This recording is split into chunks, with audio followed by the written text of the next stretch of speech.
Anyone who believes the world is flat, you have been deluded to the highest degree possible. Okay? You ever watched water? You watch it come out and it's in a spiral. Northern hemisphere, it goes from left to right. Southern hemisphere, it goes from right to left. Okay? Which proves the earth is a round globe, not flat. Okay? Now, as the earth is going around the sun, guess what?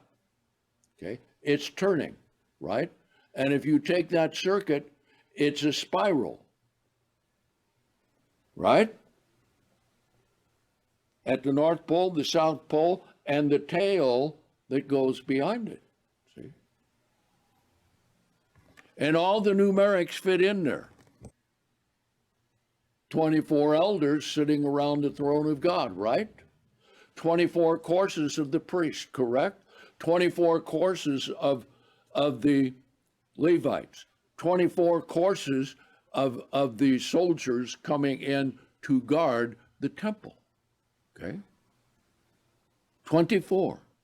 Everything circulates around 7 and 24 and going on in space, okay?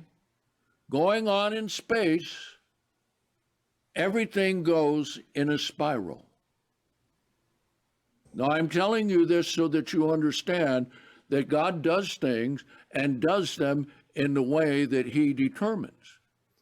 And this is exactly what happened with the 70-week prophecy.